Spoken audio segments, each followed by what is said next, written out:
Bryan Fischer is going to tell us how bigotry and homophobia is actually tolerance and diversity. Now you're probably thinking, no, come on, those things are literally exact opposites.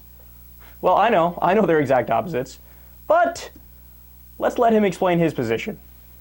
The Winter Olympics are going to be held in Russia 2014, and Russia has just passed a law that prevents any propagandizing of the homosexual lifestyle. Any public displays of homosexual affection, any gay pride parades. You can be gay, but you can't advertise it. You can't promote it. You can't propagandize that anywhere in public in Russia.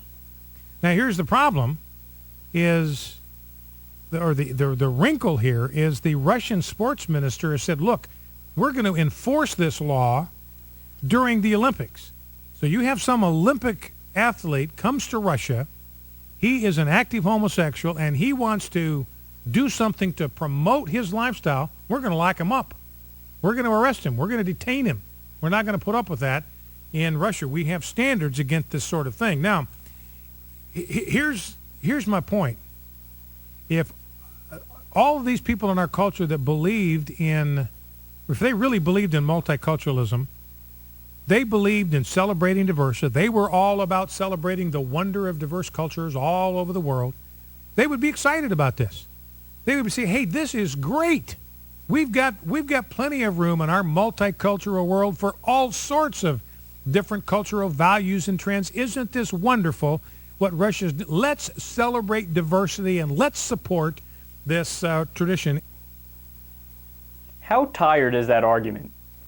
I mean, we've heard it all the time from Rush Limbaugh, and they think they're being clever. They actually think that's like, checkmate, gotcha, to game, set, match. You got no response for that one. You're the intolerant one. Ha! Just to illustrate how ridiculous that is, imagine what he said in any other context, right? So let's say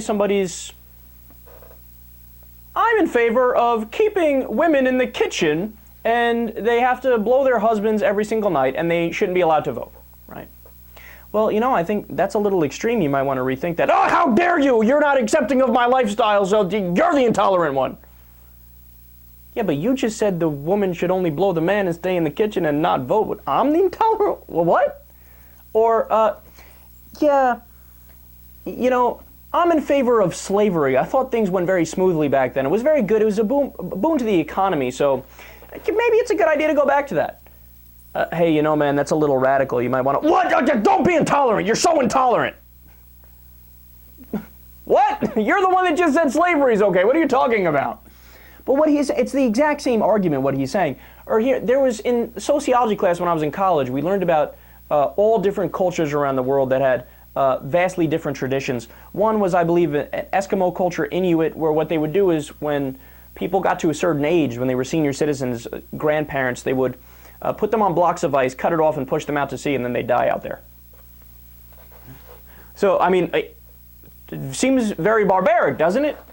So, according to Bryan Fischer, if you're like, hey, you might want to, that's a little out there, you might want to respect their individual, opinion that they want to stay alive and be kind or whatever. You're disagreeing with us? How dare you? You're so intolerant.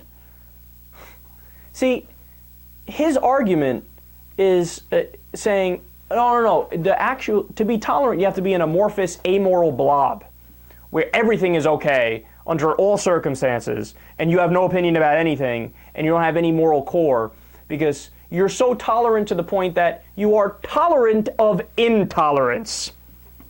And therein lies the flaw, and therein lies the absurdity of his argument.